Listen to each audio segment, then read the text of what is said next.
Hello everyone, welcome back to our channel. So now we are solving question number 2 C part. So this says कि हमें show करना है कि ये जो सीक्वेंस है ये कन्वर्ज नहीं कर रही uniformly on 0 to 2. It means कि मतलब जब भी हमें नॉन यूनिफॉर्म कन्वर्जेंस दिखानी होती है तो पहले तो हम सबसे पहले पॉइंट वाइज निकालेंगे. हर किसी में पॉइंट वाइज निकाली.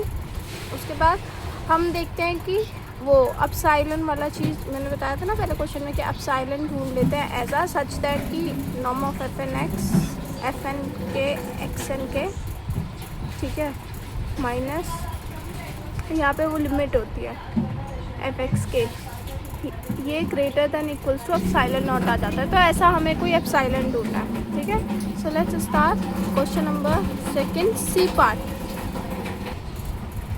Okay, so let F N X हमारा क्या फंक्शन है. It is defined as X to the power N plus upon में 1 plus x to the power N. So since we know that आपको X to the power N की limit पता है कि क्या होती है जब एन इन्फिनिटी पे जाता है. पहले भी आपने अपनी क्लासेस में मतलब नॉर्मली कॉलेज में लेक्चर्स में सीखा होगा कि x to the power N की लिमिट कैसे निकालते हैं. तो देखो ज़ीरो पे तो इट्स ज़ीरो पे तो ज़ीरो होती है, और जब एक्स की वैल्यू 0 से 1 तक होती है और 1 पे ओपन ब्रैकेट है तब भी ये ज़ीरो होती है, क्योंकि किसी भी नंबर की पावर जो कि 1 से छोटी है और वो इन्फिनिटी पे हम 10 करवा दें तो वो ज़ीरो देती है. So this is for X belonging to open मतलब close bracket 0 to open bracket 1. ठीक है, it is 1 on x equals to 1. जब x 1 होगा तब तो ये 1 होगा एंड इन्फिनिटी हो जाएगा, या फिर हम ठीक है जब x ग्रेटर देन 1 हो जाएगा.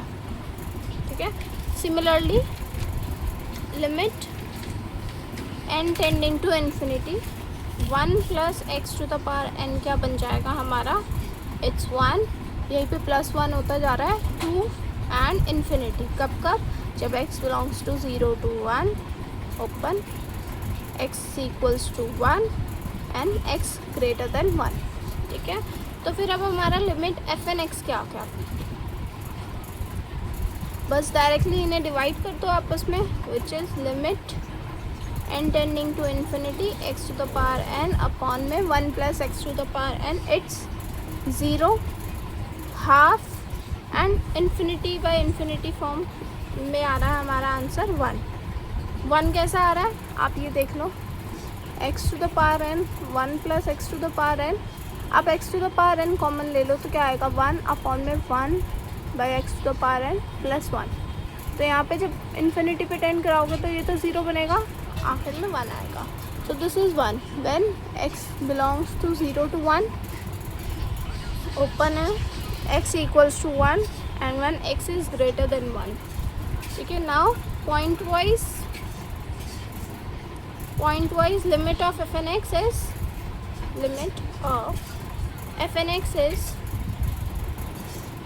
fx defined as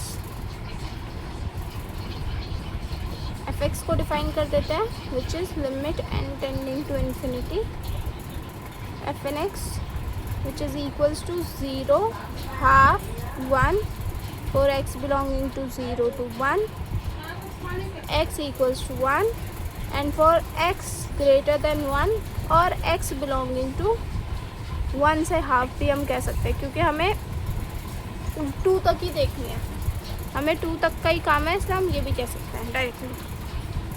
okay, now to check uniform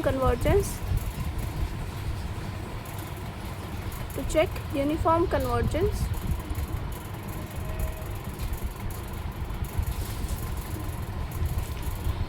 we will consider the mod of fnx minus fx. Consider mod of fnx minus fx for x belonging to 0 से 1 तो फिर 0 से 2. ठीक है, नहीं 0 से 1 ले रहे हैं, पहले हम एक लेंगे 0 to 1. ठीक है, क्योंकि वहाँ पे लिमिट 0 आ रही है, वहाँ पे चेक करेंगे हम. So we are getting x to the power n upon में 1 plus x to the power n minus 0 which is equals to x to the power n 1 plus x to the power n ठीक है। So now let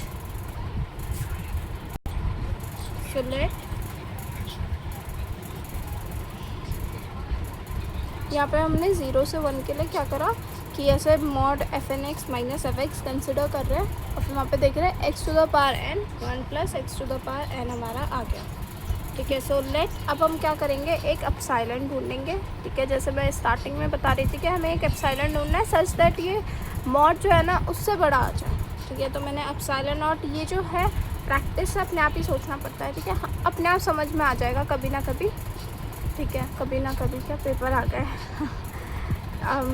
मतलब practice से आप धीरे धीरे समझ जाओगे। अभी जब देखोगे ना कि क्यों ऐसे लेते हैं। वैसे तो मैं ये चीज़ एप्सिलॉन में बाद में लेट करती हूँ, मैं पहले एक्स के लेट करती हूँ, ठीक है। तो एक्स के पहले लेट कर लिया, जैसे मैंने 0 से 1 के बीच में लिया है तो मैं एक्स के को इस टाइप का ले सकती हूँ 1/3 या फिर कुछ भी 1/2 टू द पावर 1/k ऐसे ले लिया। And n k equals to k which is belonging to natural number. एक्स के इसी से आता है, इसी के अंदर से, and n k is natural number तो उसे तो के ही लेट करते हैं most of the time. Epsilon आप बाद में लेट कर सकते हो, ठीक है। जैसे ही आपके पास इसकी वैल्यू आ जाए तो आप बोल दो जो भी इसकी वैल्यू है उससे भी छोटा आप एप्सिलॉन लेट कर लो। आप बोल दो कि अरे ये तो मॉड जो है इससे बड़ा होता है, ठीक है। सो एफ एन के एक्स के माइनस एफ एक्स के इज़ व्हाट 0, ठीक है। एक्स के टू द पावर एन के अपॉन में 1 प्लस एक्स के टू द पावर एन के विच इज़ इक्वल्स टू 1/3। अब 1/3 की पावर 1/k है और उसकी पावर फिर k है तो वो तो कट हो जाएगी, ठीक है। नीचे भी ऐसे ही 1 plus 1/3 what we are getting 1/4। तो 1/4 से छोटा मैं एप्सिलॉन 1/5 मैंने सोच लिया था, सो this is 1/5। Therefore 1/4 is greater then epsilon not. ये एप्सिलॉन नॉट से बड़ा आ गया तो अब क्या होगा, अब हम कहेंगे कि बाय लेमा, ये लेमा ही हम हमेशा यूज़ करते हैं जब भी हमें नॉन यूनिफॉर्म कन्वर्जेंस दिखानी होती है। एप्सिलॉन ढूंढ लेते हैं और फिर मॉड बोलते हैं कि वो उससे बड़ा हो गया। So by lemma which states that कि एफ एन जो है नॉन यूनिफॉर्मली नहीं कन्वर्ट, मतलब यूनिफॉर्मली नहीं कन्वर्ट करता to F on A naught कोई भी इंटरवल में, if and only if for some epsilon naught greater than 0 there is a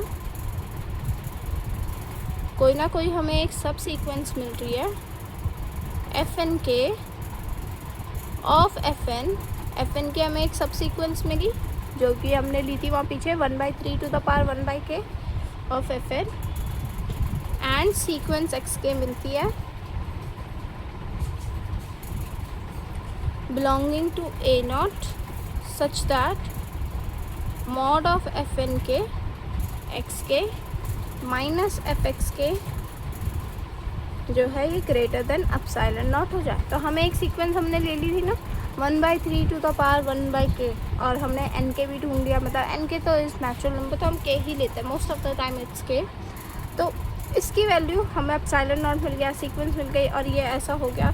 so therefore fnx does not converge uniformly to fx for x belonging to 0 to 2 और हमारा ये proof हो गया, ठीक है। So this is it for this question. Now we will be solving question number 2 b part. Okay, like share and subscribe to my channel and share with your friends.